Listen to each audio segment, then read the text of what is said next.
Se você quiser ter uma vida plena, busque um objetivo, não as pessoas e nem as coisas. Essa frase é de Albert Einstein e faz a gente pensar sobre a questão do nosso propósito de vida, que quanto mais o tempo está passando, quanto mais a gente vê a sociedade se desenvolvendo, mais tem pessoas que não têm a menor noção do que seja isso e também não tem esse propósito de vida. Será que você que está me assistindo agora se sente assim de vez em quando?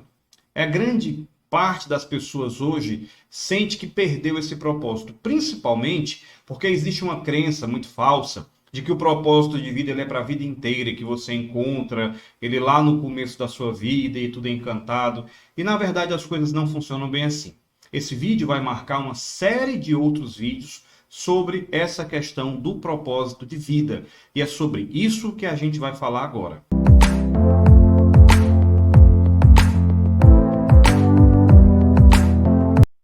Bom, eu quero começar aqui com você falando sobre alguns mitos sobre a questão do propósito de vida. Mitos, sim, porque tem gente que acredita um monte de coisa sobre isso e acaba dificultando, parece que cria uma cortina sobre essa questão de ver o seu propósito de vida e de conseguir começar a executá-lo. Tem gente que não consegue executar esse propósito porque não tem a menor noção do que seja ele e confunde com muitas coisas. Até porque, se você parar para pensar hoje, né, esse mundo aí pós-pandemia, a gente tem buscado viver a semana como se fosse a última, viver cada dia como se fosse o último, e não é por aí, tá? Nós temos uma vida grande pela frente e para que essa vida tenha sentido de verdade, é preciso que você esteja dentro de um propósito. Só que existe muita coisa errada sobre isso e é isso que a gente vai abordar a partir de agora. Mito número 1. Será que o propósito é de fato apenas para aquelas pessoas que são chamadas de escolhidas? Bom, é claro que não, tá? O mundo não está dividido entre pessoas escolhidas e pessoas esquecidas. Deus não fez esse papel para ninguém, tá? Todos nós temos uma grande oportunidade de descobrir esse nosso propósito de vida e investir nele para que tudo faça sentido. Talvez até, né? Tenho certeza que esse meu comentário não vai ser leviano em hipótese alguma, mas muitas das pessoas que estão por aí, vivendo num estado meio de zumbi, ou até sem essa questão de uma orientação, quem sabe até entupido de remédios para depressão e ansiedade, tudo isso aconteça porque ela não descobriu o seu propósito real de vida, aquilo pela qual ela deve se dedicar. Então, o propósito ele não é para pessoas entre aspas, escolhidas. O propósito é para aquelas pessoas que de fato buscam uma coisa que seja importante não somente para ela, mas também como é que ela vai fazer bem às outras pessoas. Porque de fato, à medida que a gente vai contribuindo com algumas pessoas, a gente vai conseguir crescer. Você quer saber qual é o maior segredo, qual é a maior alavanca do seu próprio crescimento? É quando você cresce e consegue ajudar a mais pessoas.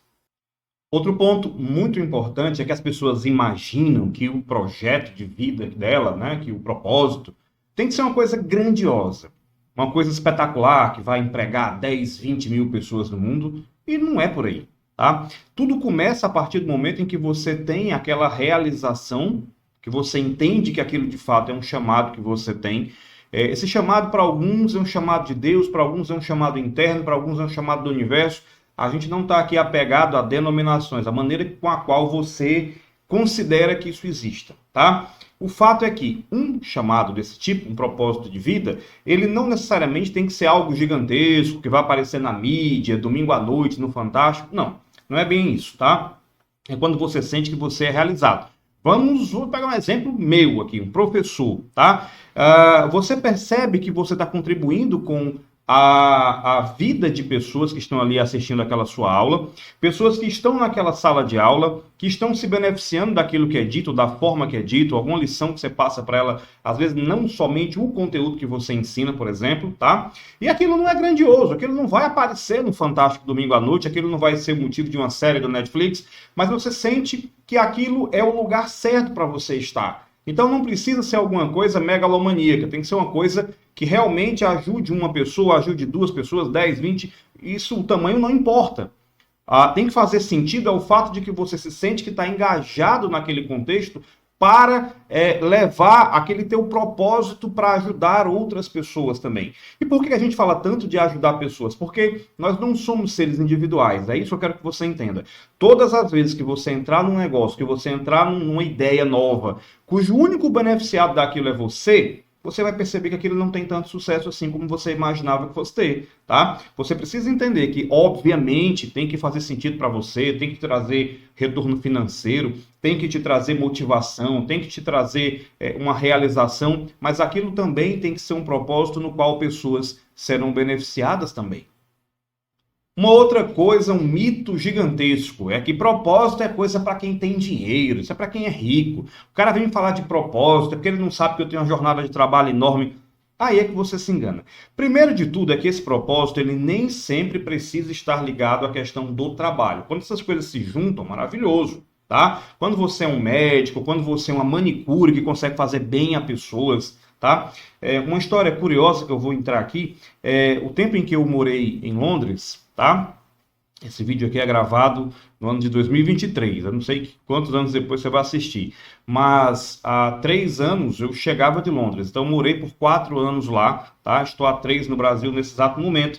E eu ouvia muito de pessoas da área da beleza, cabeleireiros, esteticistas, tá?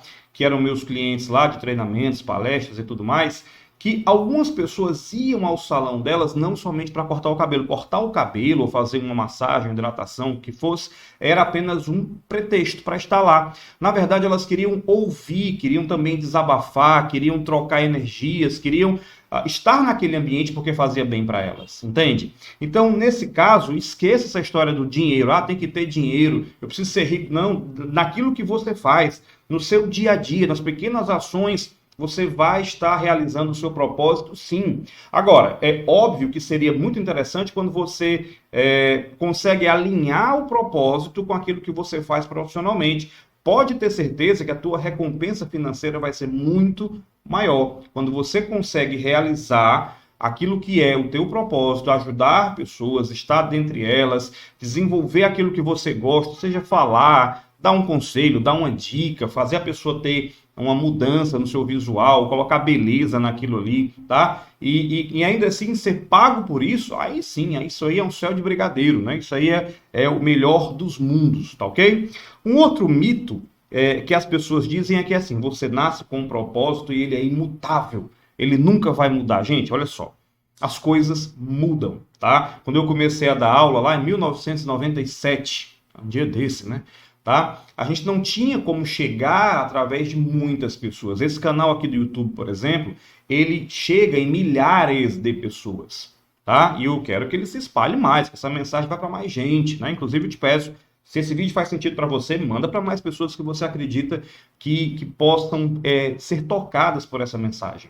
Então veja bem, naquele tempo não havia o YouTube. Naquele tempo não havia sequer a internet, como a gente hoje postar um vídeo, uma mensagem, editar aqui e tal, não havia, tá? E hoje, com esse advento, tá? Eu estou aqui cercado à minha volta por uma estrutura de estúdio. Então, veja bem, eu investi tempo, né? Como muita gente faz, não é uma característica minha, obviamente, mas como muita gente faz, investir tempo aqui no YouTube para ajudar pessoas. Isso faz parte de um propósito. E ele foi mudando, não era somente a aula em si, a biologia em si, escrever um material para alguém, ajudar uma pessoa a fazer uma prova. Não. O objetivo vai mudando, porém perceba que a essência dele é a mesma, tá? Então, os tempos vão mudando, as tecnologias vão mudando, você vai recebendo novas informações, você vai entrar em contato com novas pessoas, novos cursos, novos treinamentos, e isso vai te ajudar a mexer nesse propósito, portanto, ele não é imutável. Quanta gente que a gente conhece que se aposenta, tá? Um exemplo, e diz assim, minha carreira acabou, a minha utilidade acabou, e não é bem assim, não. A partir da aposentadoria, você pode começar um novo projeto de vida que seja fantástico para a tua carreira, seja escrever, ajudar pessoas, se engajar numa instituição, e tudo isso vai fazer um grande sentido na tua vida também. Então, a questão do propósito, ele não é imutável, ele vai mudando de acordo com o tempo, com toda certeza, tá? Só que a essência da coisa vai sempre permanecer. Então, pensa um pouco nisso também. Corta. O quinto mito sobre propósito, eu até já comentei aqui um pouco antes, é que é assim, o propósito ele deve existir para o meu sucesso pessoal, né? Para que eu ganhe dinheiro, para que eu seja uma pessoa mais feliz. Bom, se você considerar que é só isso, você está limitando algo muito interessante, muito benéfico, muito até grandioso, a um circuito muito fechado, muito pequeno. Então, não é somente para você. Todas as vezes em que você tem alguém na tua cabeça como referência, algum profissional como referência, alguém que faz alguma coisa como referência, preste bem atenção que para ser referência naquilo, aquela pessoa acaba ajudando mais gente ao redor dela. Às vezes é um vendedor de livro que fez você ganhar seu dia. Às vezes foi uma ida ao salão de beleza que fez você ganhar o seu dia. E esses profissionais são fantásticos, porque eles encantam. Da mesma forma, se você observar, tem gente que trabalha que parece que saiu de casa para punir o mundo naquele dia. O contato com aquela pessoa te faz mal. Você é capaz de pausar esse vídeo e listar pessoas que te fazem bem quando você encontra, e não necessariamente são pessoas ricas, cheias de dinheiro, com mansões, fortuna, tá? Pessoas te ajudam, de alguma maneira, a mudar o teu dia, e você também é capaz de lembrar de pessoas que estragam o teu dia só, às vezes, com um bom dia atravessado que ela dá. Então, pessoas assim, que são negativistas, que são grosseiras, arrogantes, né, muitas vezes nem são pessoas ruins. Pessoas ruins, mas estão, no momento, vivendo uma vida infeliz dentro daquilo que não era para ela estar. Mas ela se convence de alguma maneira, é meu karma, é minha sina, eu vou vencer isso um dia, Deus está vendo, e se enche de desculpinhas, para que ela consiga viver aquela vida que para ela é medíocre e não faz sentido, para outra pessoa poderia ser até interessante. Então, tudo isso tem a questão do ponto de vista. Para cada um, a coisa pode ser bem diferente. E um último mito aqui sobre essa questão do propósito é que a pessoa pensa assim, então, quer dizer que na hora que eu encontrar o meu propósito, os meus problemas acabaram, né? Parece aquela propaganda das organizações Tabajara, né? Seus problemas acabaram. Não. A partir do momento em que você descobre o seu propósito, você vai ter uma outra circunstância, uma outra esfera também de problemas e situações e aflições para resolver. Porém, imagina comigo, uma coisa é você aparecer para você, tá? Um problema no fim do dia. No fim do dia aparece um problema, você já está cansado, exausto, e a sua capacidade de resolver aquele problema é mínima. Outra coisa é aparece um problema no começo do dia, você acabou de tomar um bom café da manhã, chegou no seu trabalho, ligou o ar-condicionado, o ambiente está maravilhoso, sua mesa está organizada, e aí você consegue resolver melhor. Então, a quantidade de problemas que vai aparecer na tua vida não vai mudar, tá certo? A postura mental diante deles é que vai mudar. Então, descobrir qual é o seu propósito não resolve todos os seus problemas, mas torna a resolução desses problemas muito, mas muito mais feliz, muito mais agradável. Então, descobrir essa questão de por onde ir é mais fácil. Você não tem aquela preocupação de não conhecer o caminho, de não saber quem está indo com você. É mais prazeroso você manter a sua vida dentro do seu próprio propósito, não vivendo a vida de acordo com as regras dos outros, tá? O que não significa dizer que você não vai ter que cumprir as regras, que você não vai ter que se adequar, muitas vezes, a algumas pessoas, que você não vai ter aflições. Vai sim, tá? A questão é ter maturidade para isso. É muito mais prazeroso viver a vida dentro do seu propósito, ainda que respeitando regras, limites, resolvendo problemas, do que viver no propósito de alguém. E aí eu queria fechar esse primeiro vídeo te dizendo que você viver a sua vida dentro dos seus termos, do seu propósito, é muito mais prazeroso. Sabe por quê? Porque na hora que você não encontra o teu propósito, a tua missão de vida, você vai acabar fazendo parte da missão de alguém. Parado você não vai ficar. Você vai acabar fazendo parte do sonho, do projeto de alguém. Tá? E é muito bacana, muitas vezes você pode fazer também parte do projeto de alguém, desde que aqueles projetos se alinhem. É por isso que muitas vezes pessoas se encontram e conseguem desenvolver algo melhor, porque o propósito delas, se não for o mesmo, é bastante semelhante. Tá? Então, esse vídeo encerra essa série sobre propósito. Tá? Peço a você que se inscreva aqui no canal, caso você tenha caído aqui. Se inscreve, compartilha, manda para mais pessoas. O objetivo desse canal e desse vídeo é ajudar o máximo de pessoas possíveis, acreditando que esse também é o meu propósito. Tá bem? Então, beijo no coração E a gente se vê no próximo vídeo aqui no nosso canal.